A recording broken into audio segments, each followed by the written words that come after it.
कक्षा 12 की हिंदी अनिवार्य की पूरक पुस्तक है पीयूष प्रवाह। उसका सबसे पहला पाठ है कहानी के रूप में और उसका शीर्षक है उसने कहा था, जो कि पंडित चंद्रधर शर्मा गुलेरी द्वारा लिखा गया है। सबसे पहले हम चंद्रधर शर्मा गुलेरी जी का साहित्यिक परिचय है वो प्राप्त करेंगे। पंडित चंद्रधर शर्मा गुलेरी का जन्म 1883 ईस्वी में और मृत्यु 1922 ईस्वी में हुई। ये हिंदी की उल्लेखनीय हस्ताक्षर हैं। उनका जन्म जयपुर में हुआ। ये बचपन से ही साहित्यिक प्रतिभा संपन्न थे। इनकी प्रतिभा का क्षेत्र खगोल विज्ञान, ज्योतिष, धर्म, भाषा विज्ञान, इतिहास, शोध एवं साहित्य तक विस्तृत था।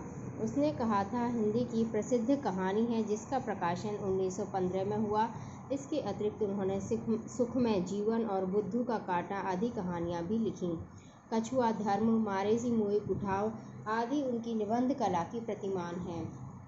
उन्होंने मासिक पत्र समालोचक का भी संपादन किया एवं वे नागरी प्रचारणी सभा काशी के संपादक मंडल में भी रहे। 39 वर्ष की अल्पायु में उनका निधन हुआ। पाठ परिचय। उसने कहा था, प्रथम विश्व युद्ध 1914 से 1918 ईस्वी की पृष्ठभूमि पर लिखी गई एक मार्मिक कहानी है, जिसका कथानक प्रेम, त्याग और कर्तव्य निष्ठा को केंद्र में रखकर बुना गया है। अमृतसर के बाजार का दृश्य, बालक बालिका का सुलभ निश्चल प्रेम, महायुद्ध का वातावरण और लहना सिंह के आत्मोत्सर्ग आदि के वर्णन में गहरा मनोवैज्ञानिक पुट है। यह कहानी प्रारंभिक चहल पहल से लेकर प्रेम और कर्तव्य का विकट पथ पार करती हुई मृत्युशैया पर समाप्त होती है। यह उत्सर्ग प्रेम वेदना जनित नहीं बल्कि कर्तव्य की प्रसन्नता है। आंचलिक शब्दों के साथ यथार्थ वर्णन व उत्कट भाव व्यंजना से यह कहानी हिंदी साहित्य की विशिष्ट धरोहर है।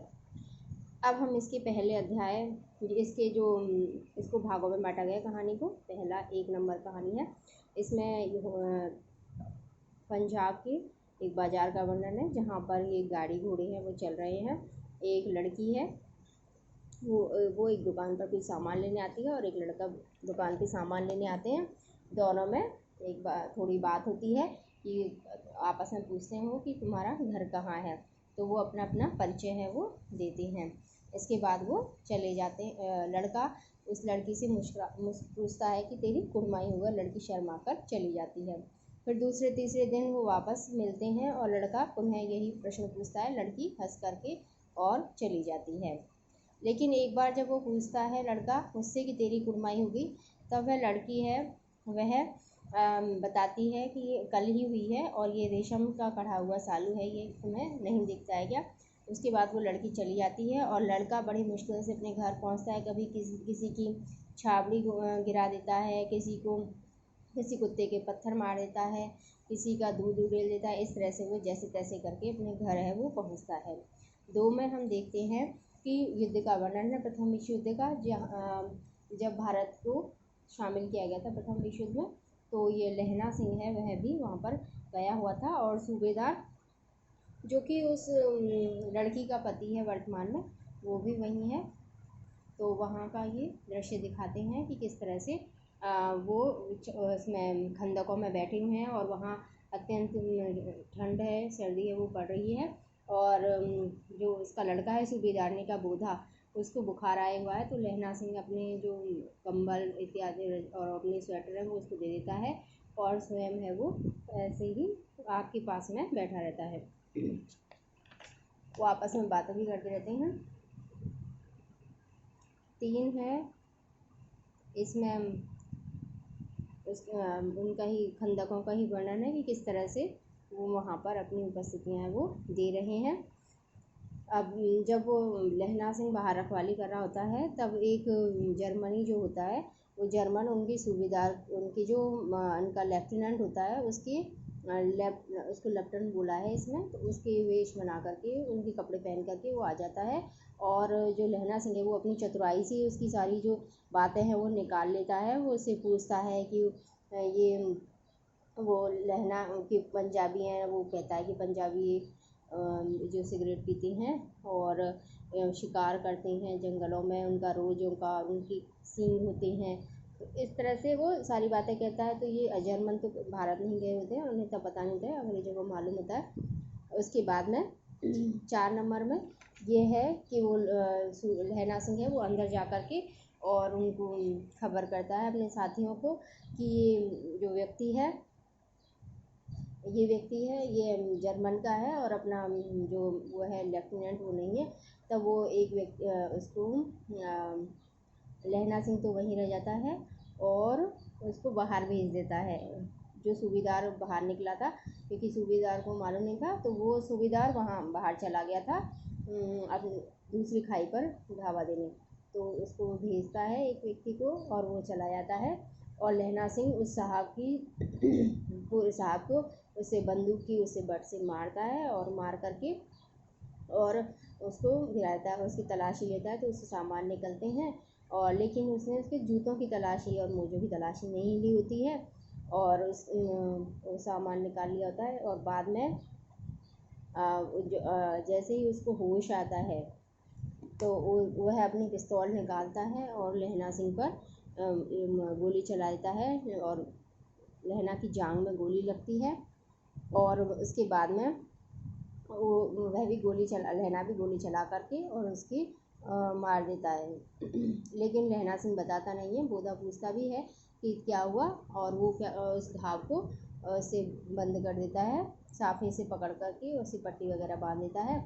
और इतनी में ही बहुत सारे जो जर्मन सैनिक वो खाई में टूट पड़ते हैं और सिख हैं जो बंदूक से उसे रोकते हैं और पीछे से कुछ देर समय बाद ही पीछे से और दूसरे जो सूबेदार और उनके साथी जो गए हुए होते हैं वो हजारा सिंह के साथ वापस आ जाते हैं और दोनों तरफ से वो उनको घेर करके और जर्मनों को मार देते हैं। लेकिन जो लहना सिंह है उसके एक गोली और लग जाती है। तो अब थोड़ी देर बाद ही उनके लिए एक गाड़ी भी आती है और सूबेदार बोधा को और इन सबको भेज देता है, लेकिन स्वयं उसके जमादार के साथ में वहीं रह जाता है। और उसके बाद वो अपनी जो बचपन की जो यादें हैं और अपनी वो यादें हैं कि जैसे किस तरह से सूबेदारनी ने कहा था उससे कि मेरे पति और मेरे पुत्र हैं ये युद्ध में जा रहे हैं और तुम इनकी रक्षा करना, उसने झोले फैला करके कहा था। तो उसे वो सारी बातें याद आती हैं, बचपन की बातें याद आती हैं और उसे यह भी याद आता है कि किस तरह से वो ये सोचता था कि मैं अपने गाँव का जो पेड़ है उस पेड़ के नीचे अपने अंतिम दिन है वो गिनूँगा और वहीं पर मैं मरूँगा। तो इस तरह से ये कहानी है। इसमें ये बताया गया है कि किस तरह से जो एक व्यक्ति है उससे एक लड़का जो एक लड़की से प्रेम करता है तो वो किस तरह से अपने कर्तव्य का पालन करते हुए और इस लड़की की बात को मान करके, क्योंकि उसने कहा था, तो उस लड़की की जो बात थी उसको मानते हुए उसके पति और उसके पुत्र की रक्षा करता है। अब इसके महत्वपूर्ण प्रश्न, उसने कहा था कहानी का नायक कौन है? तो निश्चित रूप से लहना सिंह। तेरी कुड़माई हो गई कथन में निहित भाव है, तो निश्चल प्रेम का आएगा इसमें। पलटन का विदूषक किसे माना जाता था? तो ये हजारा सिंह। कयामत आई और लेफ्टिनेंट साहब की वर्दी पहन कर आई है, यह कथन किसने, किससे और क्यों कहा? सूबेदारनी की चरित्र की 2 विशेषताएं बताइए। ये प्रश्न करने हैं आपको। और फिर है उसने कहा था कहानी की पृष्ठभूमि में किस युद्ध का वातावरण चित्रित है। ये प्रश्न थे अभी अति लघुत्रात्मक। अब लघुत्रात्मक प्रश्न करने हैं। उसने कहा था कहानी के शीर्षक पर टिप्पणी कीजिए। बिना फेरे घोड़ा बिगड़ता है और बिना लड़े सिपाही कथन की युक्त विवेचना कीजिए। सूबेदारनी ने स्वप्न में लहना सिंह से क्या कहा, अपने शब्दों में लिखिए। उसने कहा था कहानी की मूल संवेदना क्या है।